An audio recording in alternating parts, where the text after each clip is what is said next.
What's up, everybody? I'm Blessed and Free. Welcome back to another episode of DOC TV Unleashed. So I feel like I need to jump on here and start clearing up some of these rumors that I'm hearing. And in order for you guys to understand what I'm talking about, I have to tell you this story. So when I was 18, I met this 30-year-old girl. We started dating and boom, I was in the car accident. I got T-boned by a white van at an intersection. I broke my sternum and I was prescribed painkillers. This was before the pain epidemic hit, but it wasn't far away. After a couple months, I was hooked. After going to pain management for a couple months, I realized how much money was to be made if I would start selling my pills each month. So that's what I started doing. I regret that, but hey, it is what it is. In that process, we both realized that we could go to multiple doctors each month. At that point, I was living in Ocala, Florida, driving 2.5 hours to Tampa 4 times a month, and it just got to be too much. So we moved closer to Tampa. I was selling a lot of pills at this time, so we moved into a duplex, and that duplex was attached to other duplex, and this is where the nightmare unfolded. After a couple days of moving into this duplex, I realized what a shithole it was. One night on my way home, I got pulled over at a red light. I'd fallen asleep at the wheel with my foot on the brake, and the cops that searched my car found all the pills, but there wasn't anything they could do legally because they were all prescribed to me. So I was arrested for a DUI. I ended up getting the DUI dropped to a reckless, but it didn't matter because I was already on the cops' radar. The girl I was dating started getting heavy into other drugs like crack, which I couldn't stand because I had an aunt that was addicted to it, and I just didn't like the drug. It was a dirty drug. And one night I wake up and the girl I was dating wasn't in the condo that we lived in. When I went out to look for her, I found her at a neighbor's house tweaked out of her mind. I yelled at her and said, "What the fuck are you doing?" I told the neighbor not to talk to her anymore. And then on June 5th, 2007, I had a pain management appointment first thing in the morning. After the appointment, I was supposed to go home because I had a friend coming over to buy all those pills.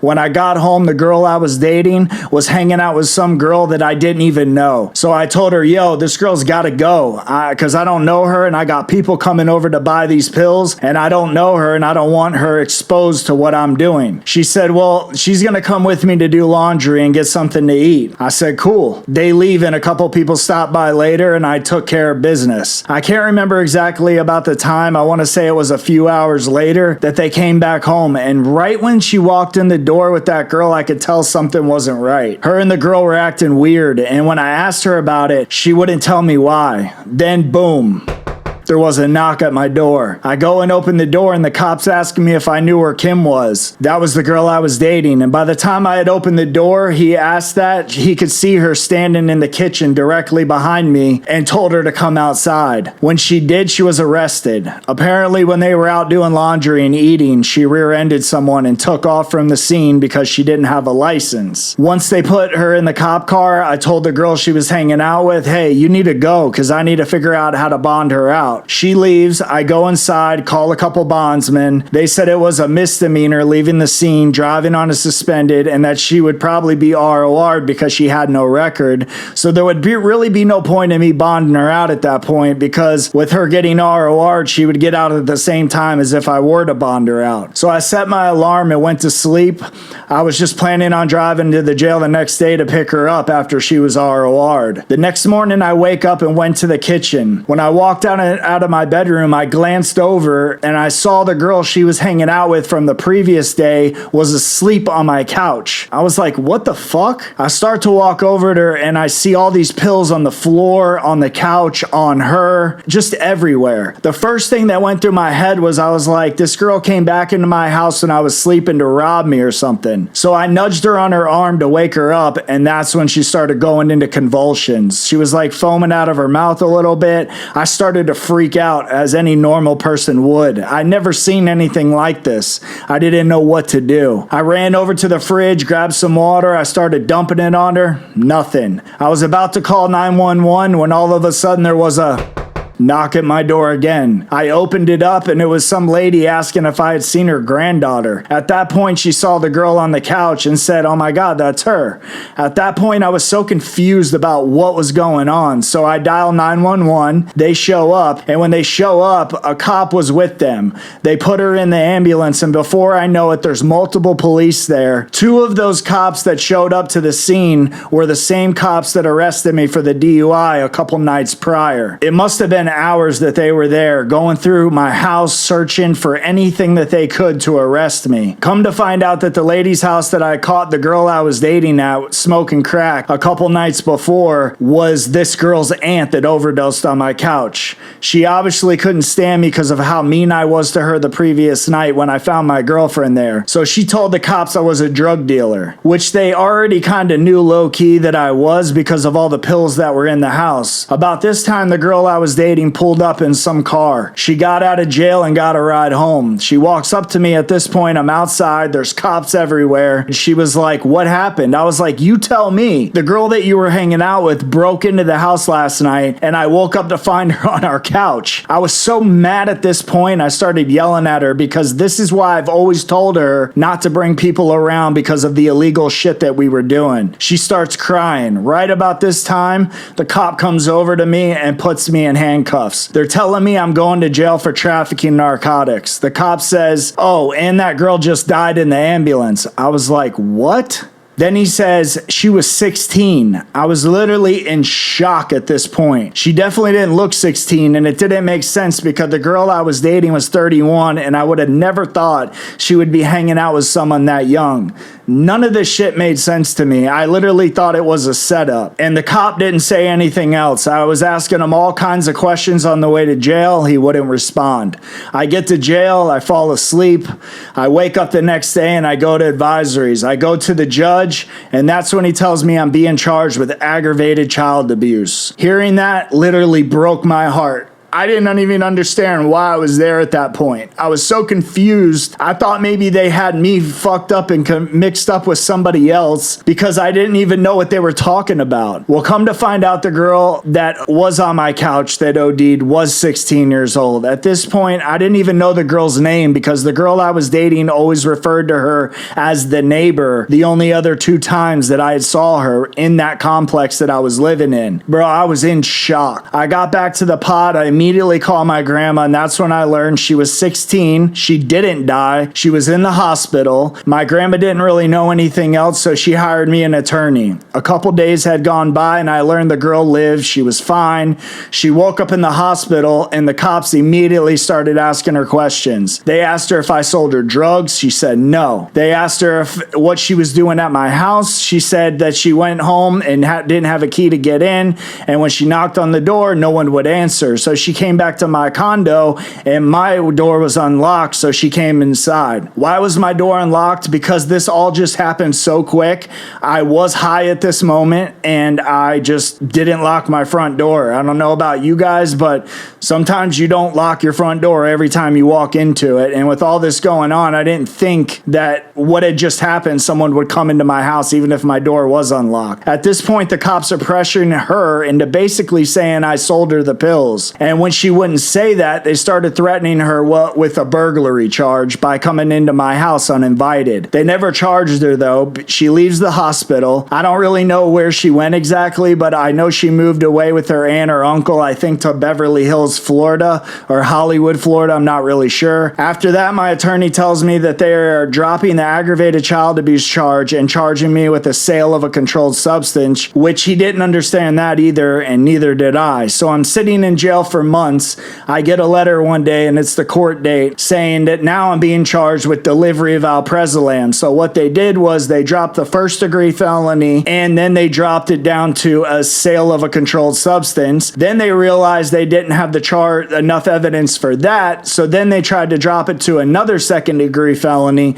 of delivery of alprazolam, which, if you guys don't know, that is Xanax. At this point, they were trying to charge me with anything. So I'm sitting in jail for months. months. I get a letter one day and it's the court date and it's saying that now I'm being charged with delivery of alprazolam, which I didn't understand either at that point, how they were even charging me with anything. But come to find out, those were the pills that the girl overdosed on, and they're still trying to put charges on me. So at this point, I got my bond dropped and my grandma bonds me out. One of the conditions of my bond with my grandma was that I wouldn't go back to pain management, and I agreed to not go back. But after being out for a couple weeks, I realized that these cops are really trying to charge me with this shit, and I'm gonna have to fight it. I don't know where this girl is. The state attorney can't get a hold of her. My attorney can't get a hold of her. She's not showing up for any appointments or depositions, so nobody really knows where she's at. One day, as I'm out on bond, I get a message on AOL Messenger, and it's the girl that overdosed saying in the message that she's so sorry about everything that happened about me going to jail. And that's when she explained about how the cops are trying to pressure her in the hospital,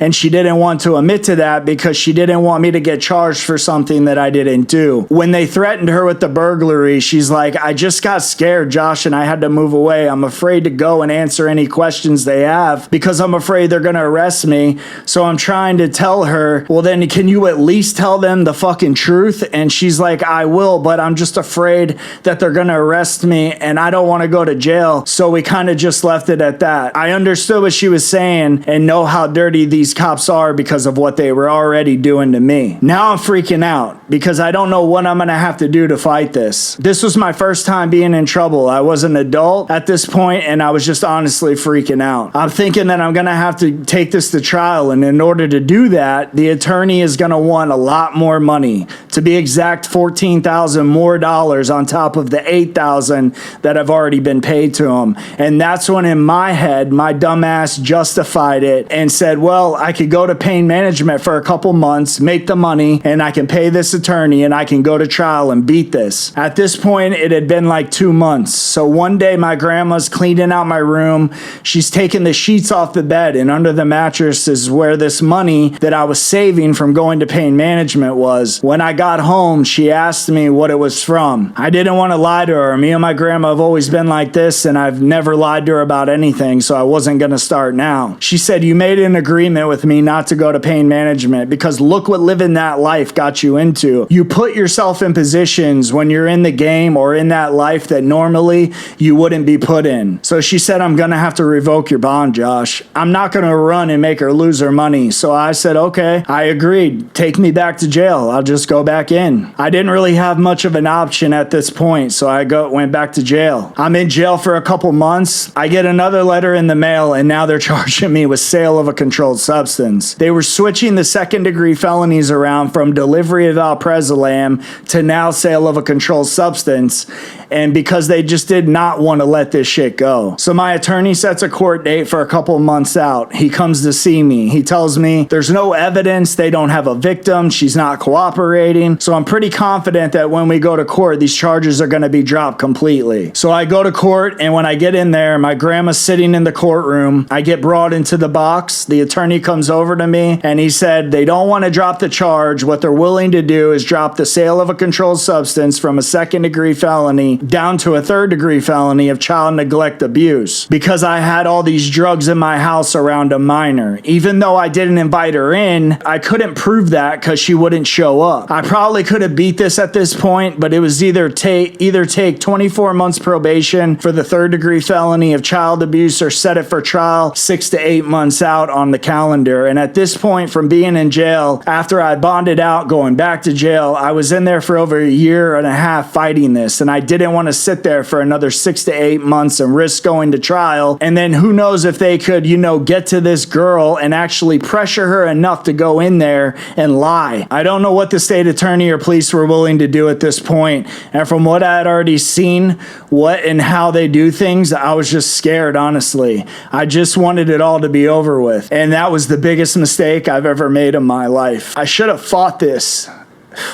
I should have took it to the door. I wanted out of jail, so I looked over at my grandma in the courtroom, and she looks back. She didn't really know what was going on because I'm the only one being able to talk to the attorney, so I signed the papers for probation. Once I go to the judge and they read off the terms of the probation and everything, I walked out of the courtroom, and on my way out, my grandma just looked at me like, why the fuck did you just do that? When you and I both know and everybody knows that like you didn't do this. So I get to jail, I get released, I get out, and she didn't even want to come pick me up from jail. That's how mad she was at me at this point for pleading out like she wanted me to go to trial. And I was just scared, like I said. I know I should have, and I wanted to get out of jail. That was just the bottom line. I saw just how corrupt the police were in the town, plus the state attorney, and it scared the shit out of me, honestly. And that's why I pled out, and I should have never done that. The reason why I'm telling you this story is a big reason on why I created this channel,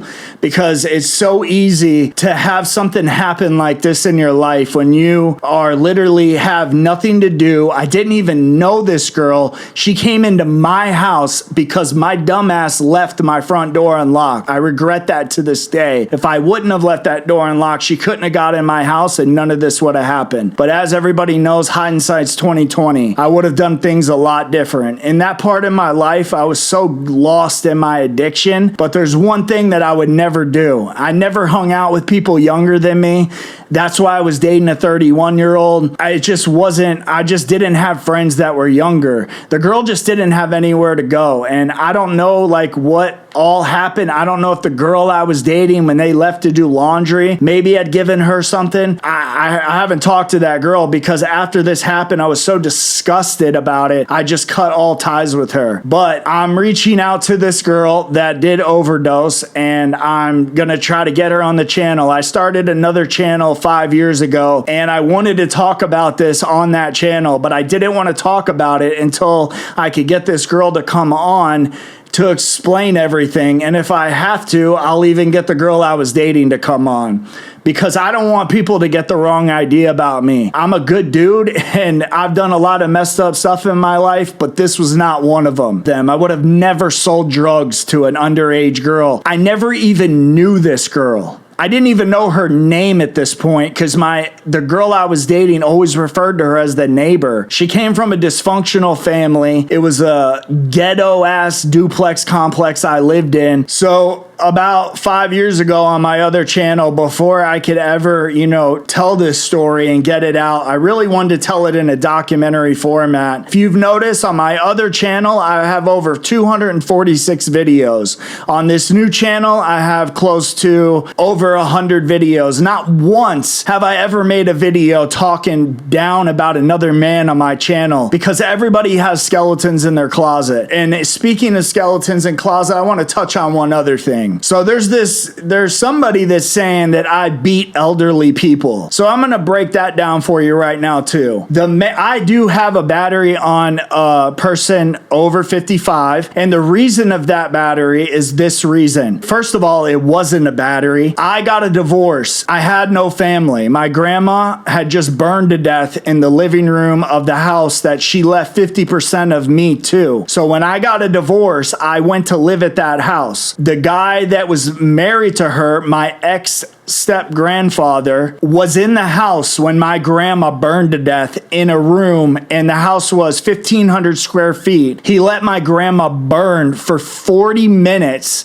to the point where by the time they bay-flighted her to the burn unit, she was unresponsive.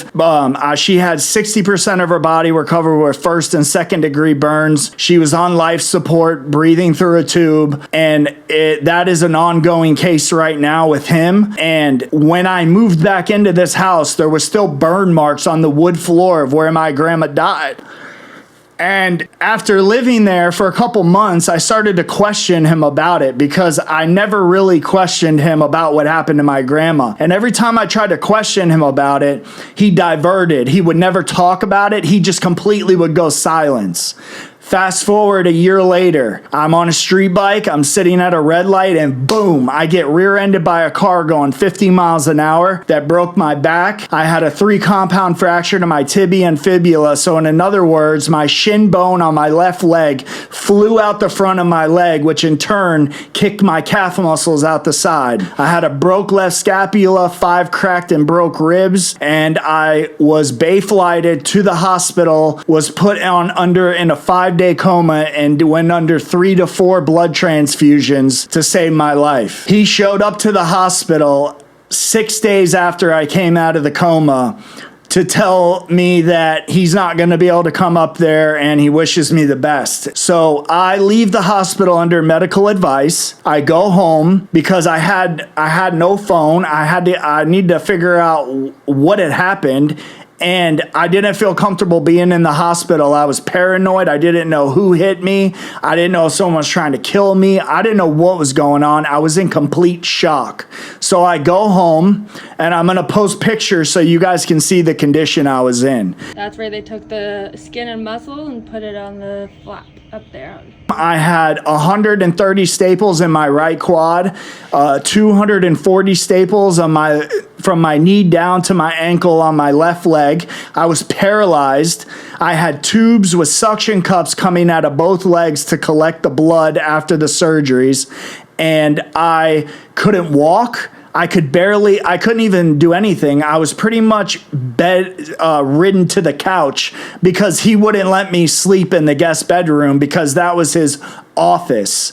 So as I was laying on the couch, I shimmied my way off the couch onto the floor and tried to drag myself across the floor into the bathroom because I had to use the bathroom and try to clean the wounds the best I could. I had a walker on wheels. When I got off the couch to shimmy myself across the ground, by doing that, all these injuries are fresh. So all these staples have just came in. These staples started to pop out of my leg. I'm bleeding all over the ground.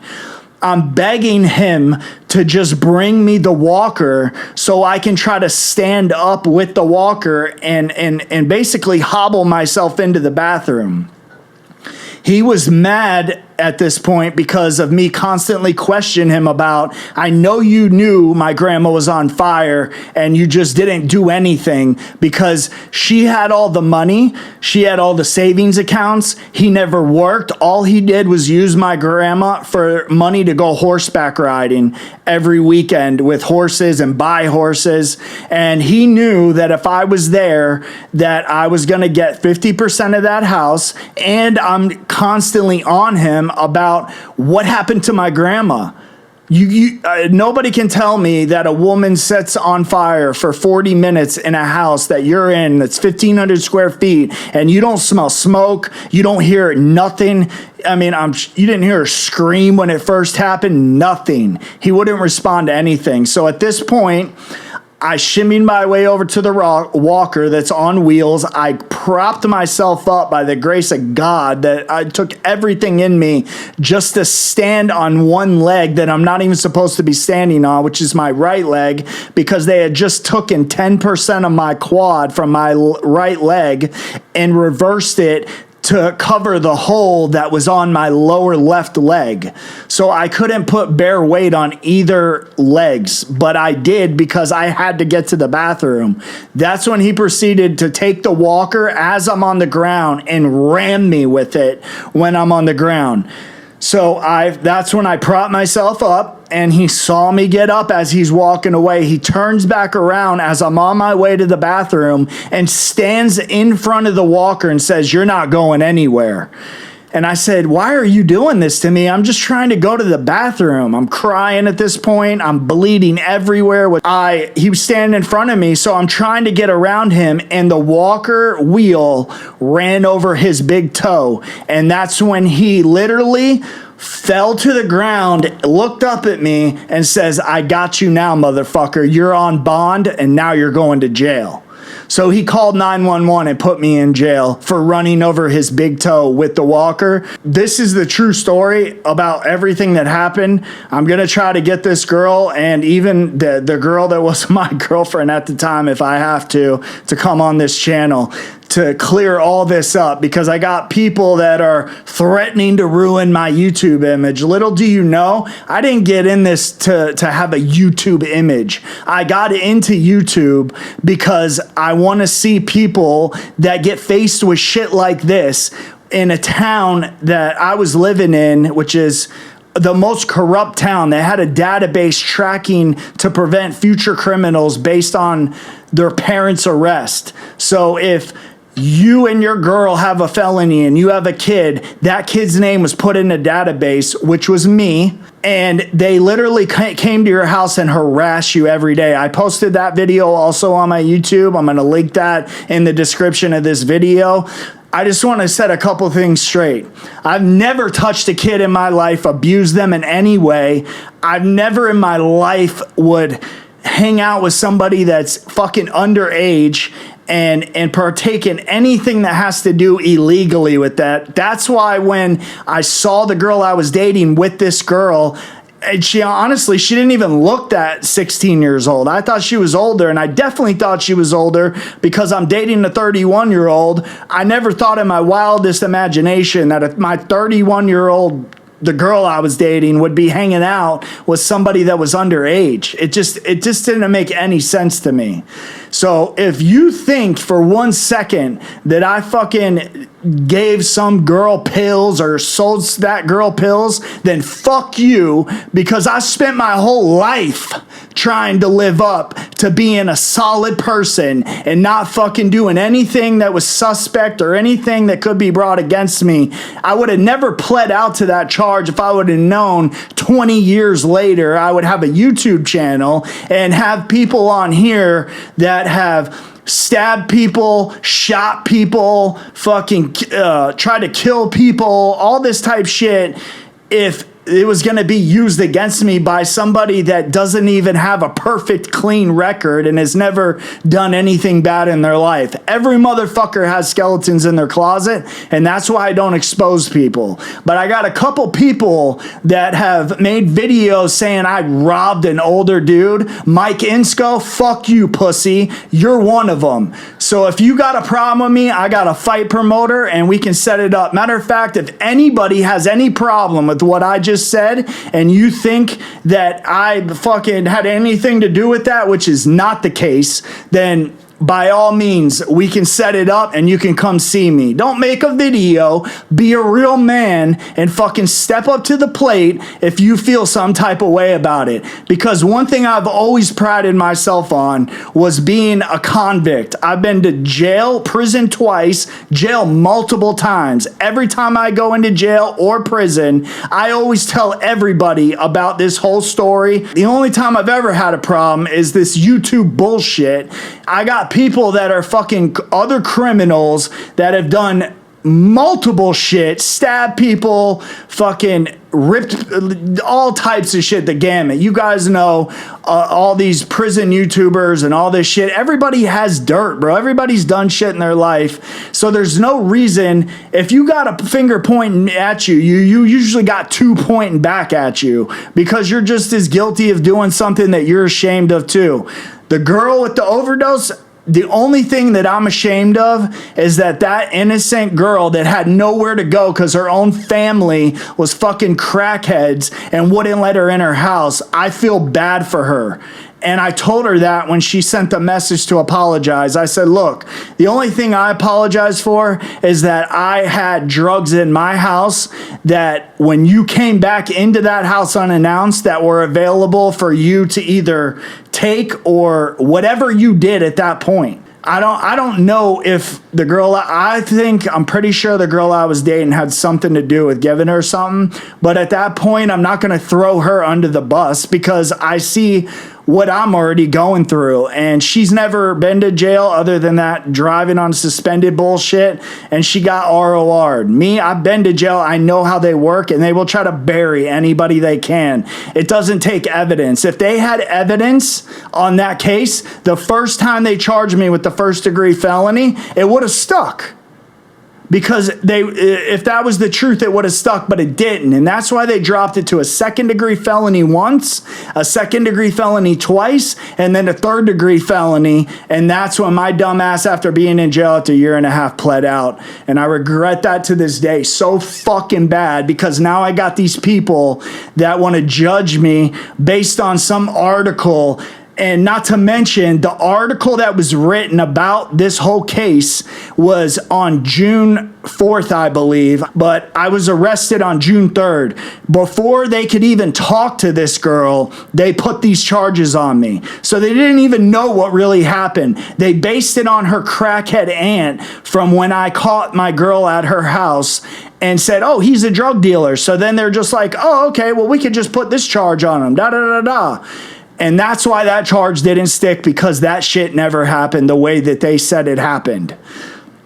Another thing I want to touch on in this, since I'm on a roll here, is that when I was 18 years old, I was with 3 of my friends. One of my friends, Rob, Kenny, and Candace. Rob had just gotten out of prison. We wanted to take him out and go out to some clubs and party. It was already midnight at this time, so most of the bars, the clubs were closed. That's when Candace said, I know this place up on County Line Road, that we could go to. I think they're having some type of event tonight there for partying and stuff. We didn't even really want to go there because it was such a far drive, but Candace talked us all into it. We drive there, we get to the bar. Right when we get in the bar, there was you could tell there was just tension. It was a tuxedo party. We're not from this town.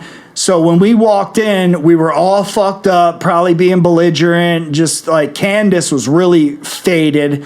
And as we're in the club, this kid, Eddie, comes over to me and my boy, Kenny. And he's like, hey, Kenny. And Kenny's like, what's up, bro? He's like, didn't you just introduce Candace to me as your fiance? And Kenny's like, yeah, she is my fiance. Why? What does that matter? And he's like, well, I just seen her kissing your boy, Rob. And Kenny's like, what? And I'm like, nah, bro. And I looked at Kenny. I'm like, man, this dude's just trying to start shit or something. So we go over to Rob and we're like, Rob, what's up, man? Were you kissing Candace? He's like, bro, I would never do that. Who said that?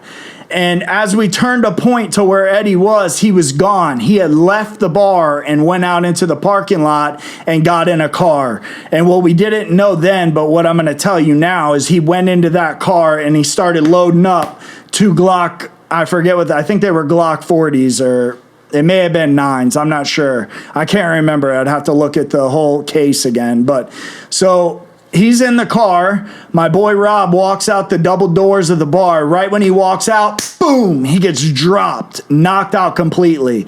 Kenny looks at me. I look at Kenny. And I told this story on Matt Cox's podcast, and I'll link that in the description so you can check it out there. I got a little more into depth. So Kenny grabs pool sticks, hands one to me, and he's like, bro, we got to go out and take care of business. So we walk out the front door. Right when we walk out, there's like 10 people already waiting for us. So my boy Kenny runs up to the first guy, boom, cracks him with a pool stick, knocks him out. Then another dude came over. I hit him with the pool stick. Right when I hit him with the pool stick and he falls, the owner of the club comes out, grabs me from behind, and starts to ask me, what car are you in? You need to get the fuck out of here. Kenny has 5 dudes chasing him through the parking lot, through the cars. Every like 10 seconds, he would turn around, boom, hit one, drop him, and then keep running in a trail with these dudes chasing him. At this point, Rob wakes up after being knocked out, and he's the one with the keys to the car. So as the owner's trying to tell me to get in the car, I can't get in it because it's locked. So Rob comes over. I'm like, where are the keys, bro? We got to get the fuck out of here. So I go to open the front passenger door. It's locked.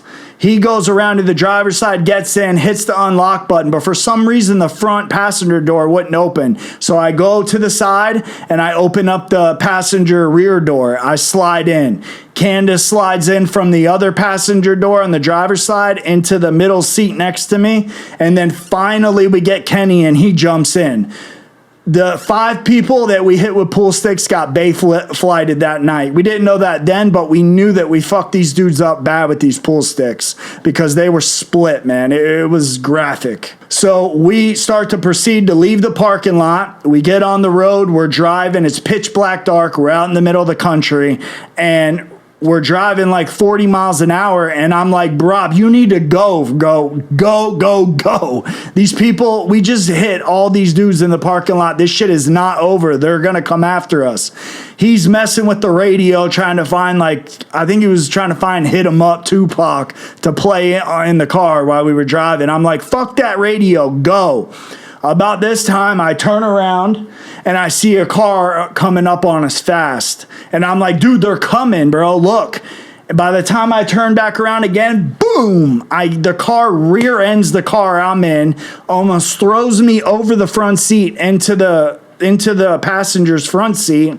I lean back into the back seat after almost being thrown over, and I look over like this. And right when I look over, that car pulls up next to us. The windows roll down, and 2 Glocks come out the car, and they dump both clips. 18 rounds, I think it was, that hit the car. 9 bullets hit my boy Rob that was driving. He got hit in his wrist, 3 in his chest, 4 down his thighs. I think 1 went through his other thigh. And so now we're driving down this road, pitch black dark. That car peeled off that shot at us, and the car is being driven at 50 now and my boy Rob's in the front seat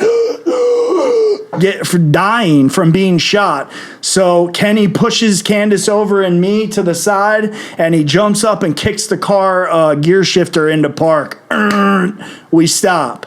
I jump out of the passenger rear seat. I army crawl in the grass around the car to try to take cover, because I think the car that shot us is going to turn around and come back and finish us off. So I'm on the ground. We pull Rob out of the car. Kenny looks at me. He's like, dude, try to run over across the road to those houses and have someone call 911. Rob's fading out slowly. He's still with it, but you could tell he's going in and out of unconsciousness through his eyes. So I go to the first house, boom, boom, boom, knock on the door. I'm covered in blood. The guy, pulls the blinds over on the front door, looks at me and says, he's in shock. He's like, what the fuck's going on? So scared. So I was like, call 911. My friend's dying. So I didn't know he was going to call 911 because how scared he was. So I ran to the next house. Same shit. Bop, bop, bop. I said, call 911. My friend's dying on the side of the road. He just got shot. They call 911. I run back over to the street. Right when I get back over, Kenny has Rob in his arms, and I kneel down next to him, and there's smoke coming out of him and everything, and you can tell he's fading. And I'm like, we're all like, Rob, please don't die. Please don't die on us, bro. Don't die. Sorry. This is emotional. So he looks at me and Kenny, and he says, tell my mom I didn't go out like no bitch. And then his eyes were open, and he just looked at us, and he was dead. So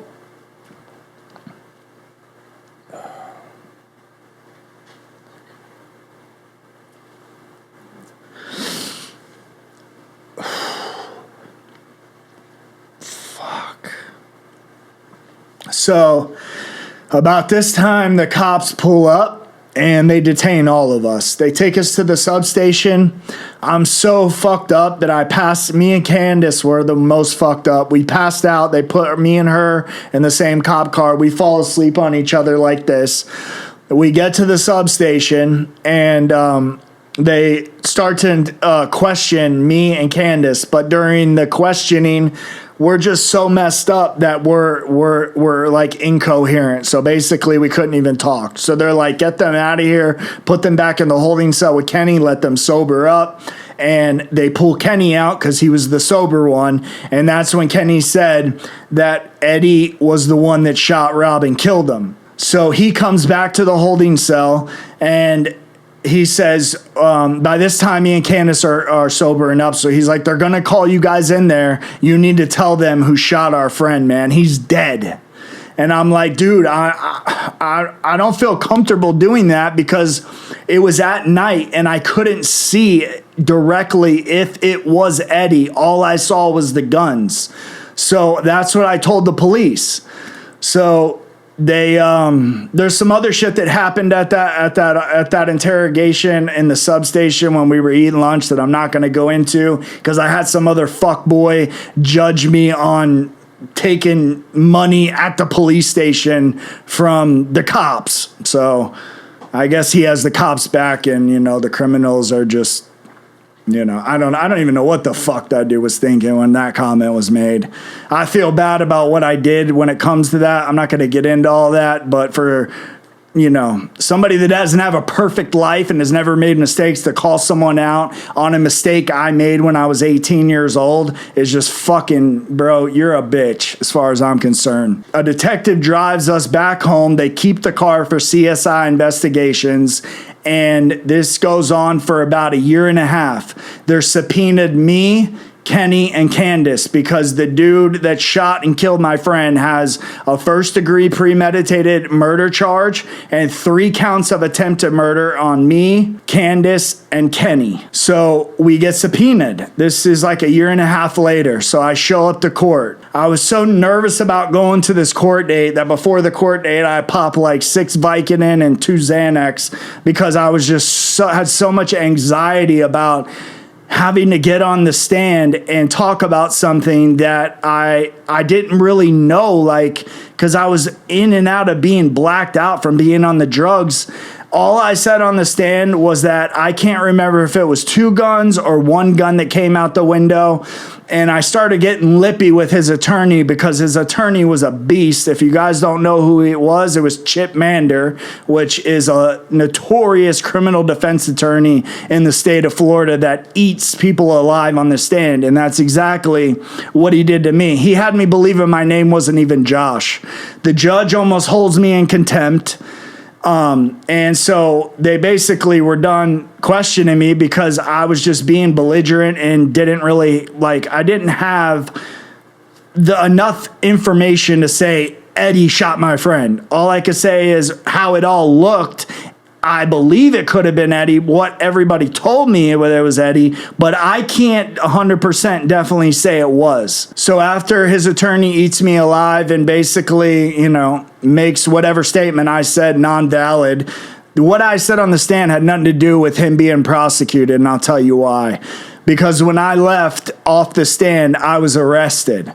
I was arrested because I had an outstanding warrant. Come to find out later was one of his co-defendants, when they were on the stand, admitted to taking a lie detector test, and he passed, and so did his 2 other co-defendants that were in the car with Eddie when the shooting took place. They all 3 snitched on Eddie and said he was the one that fired the guns.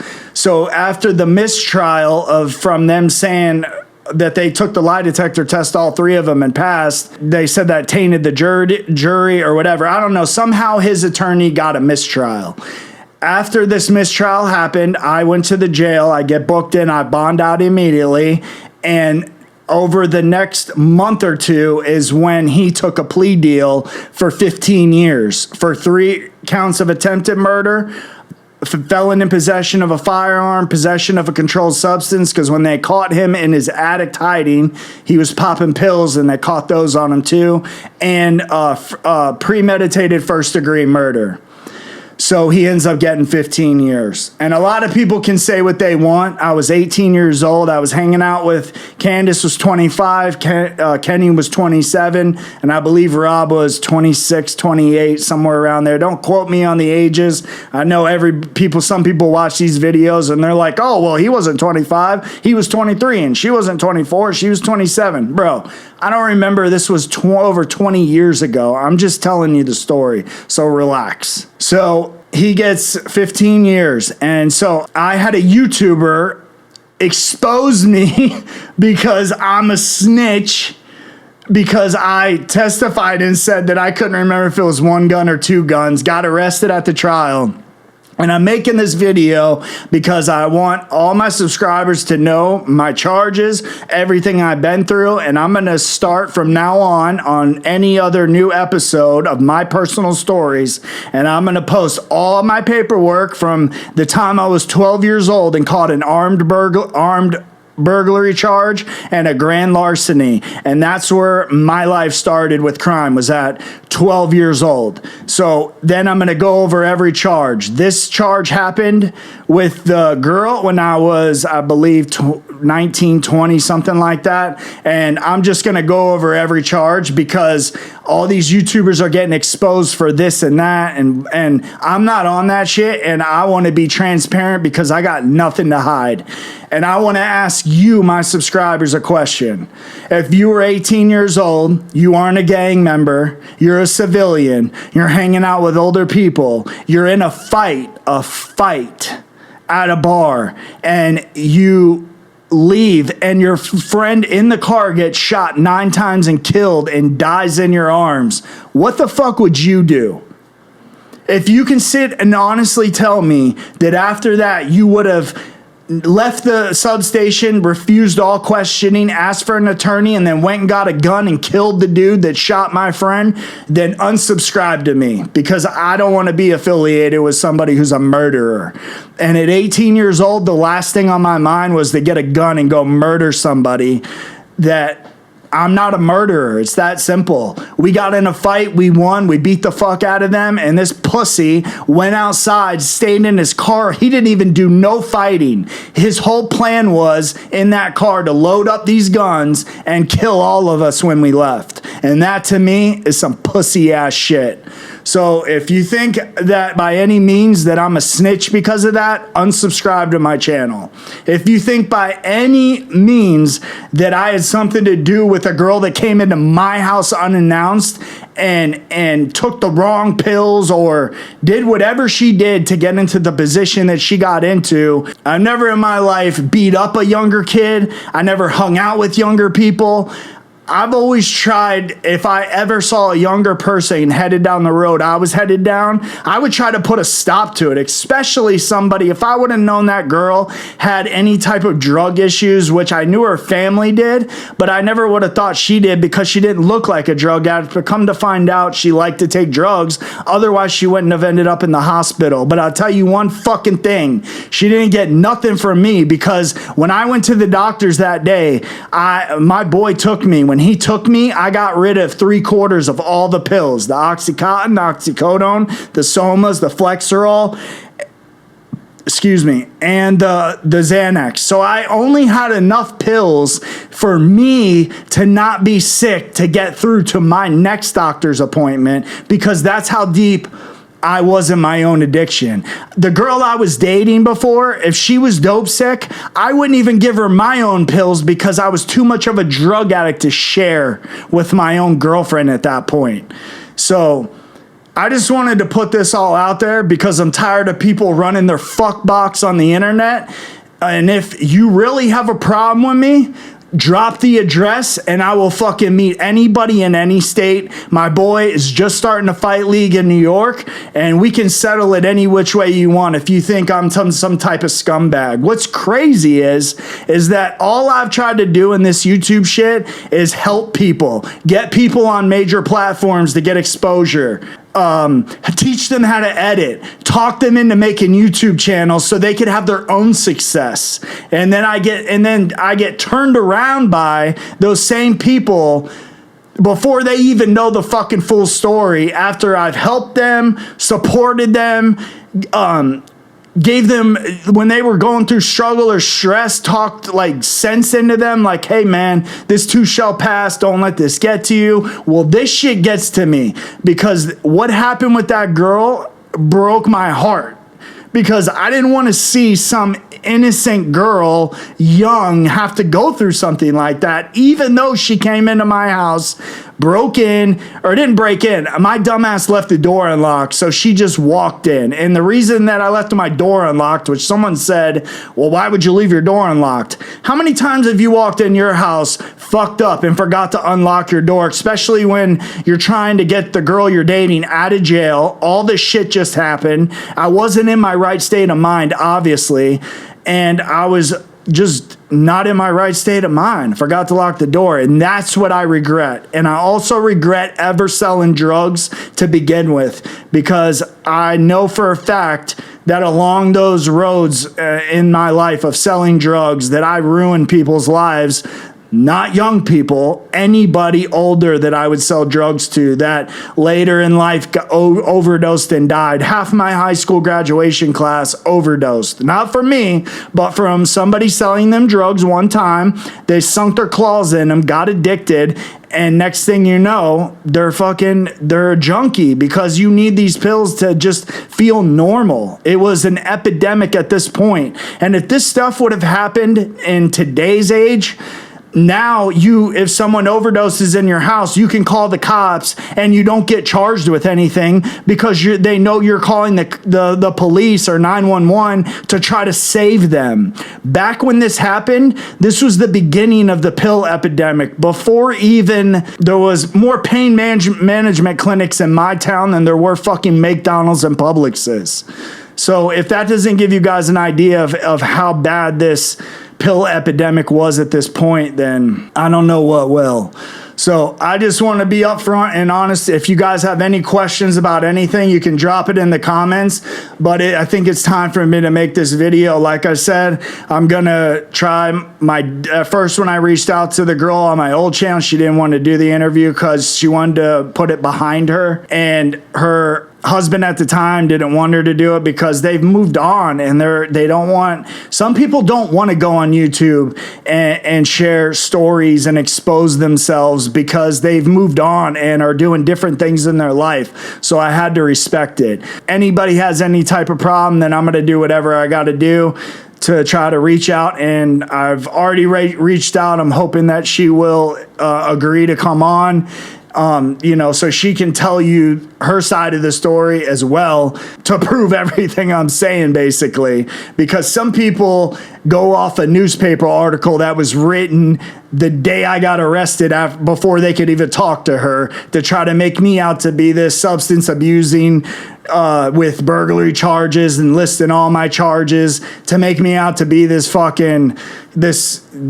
drug kingpin selling drugs killer type shit, and I'm not like that. I just was trying to make some money selling pills, and that's how I got into it. Really, I got into it because I was in a car accident and got addicted, and I wanted to go to the doctors to make money to do the pills for free at first, and then I realized how much money was to be made in it, and I regret living that life every day. I regret a lot of the stuff I'd done. The one thing I don't regret is the thing that happened with the girl, other than it just affected her, by putting her under the spotlight and having to have her move away because the state attorney and detectives are trying to pressure her, threatening to arrest her if she doesn't turn on me, when she's not going to turn on me because I didn't have anything to do with it. I literally woke up and found her in my house and called 911 and tried to save her life. And if this would have happened in 2020, I would have called 911, the ambulance would have came, they would have took her to the hospital, probably Baker-racked her, and that would have been the end of it. That's how it is now when, because they know how many people are overdosing in today's age. Back when this happened, this was like the first of when it was so rare to hear of somebody that had overdosed. The girl is fine.